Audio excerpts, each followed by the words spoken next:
Alright, today we're looking at my self-balancing robot, a two-wheeled robot that somehow balances anywhere. It's a simple idea, but there's a lot happening behind the scenes. Sensors trying to accurately read angles, motors doing their best to keep up, and me hoping it doesn't fall over while I'm talking about it.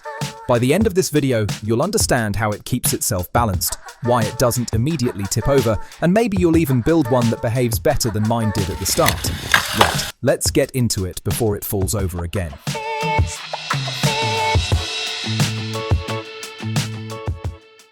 So the first thing we need to understand is the inverted pendulum concept. It's what our robot is based on, which is a naturally unstable system that requires constant control to keep the base under the center of mass. The wheels of our robot are going to keep the center of mass aligned, but they need to know when and how much to move. Enter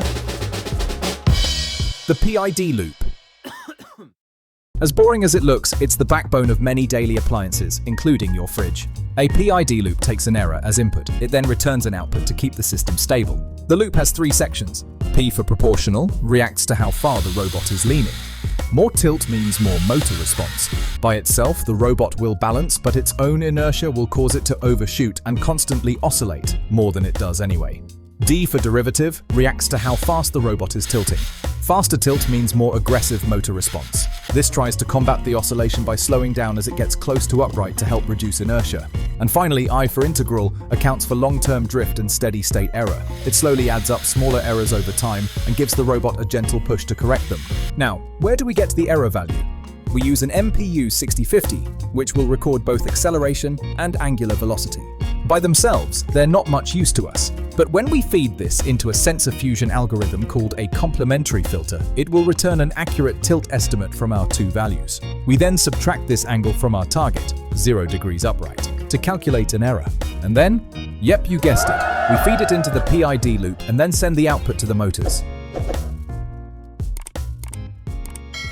Now let's turn it into a robot. The first step is to design the electronics. This is relatively straightforward for this project. First, we need to power the motors using an H-bridge motor driver consisting of bipolar junction transistors to power the motors from a dedicated supply to reduce current draw from the ESP32. I chose the L298N.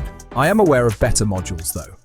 Next, we will connect the MPU 6050 to the ESP32 through I2C connection protocols. In my testing, I found that having the OLEDs and the MPU 6050 on the same I2C bus caused data corruption and congestion, so I decided to run the OLEDs on a separate wire. Finally, I used this breadboard power supply to provide a stable 5 volts for powering the ESP32. You probably could use the 5-volt pin on the L298N, but ChatGPT said no, although I think it would be fine.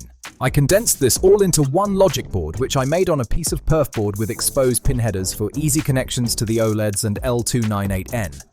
You could use a breadboard for this, but I personally prefer the durability and organization that comes with a perf board. The circuit diagram is on screen now and can be found on the GitHub repository in the pinned comment if you want to make your own.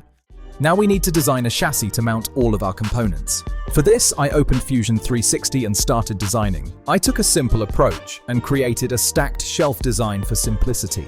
The bottom shelf holds the motors and battery. In theory, the best place to put the battery is at the top since it creates a larger moment of inertia.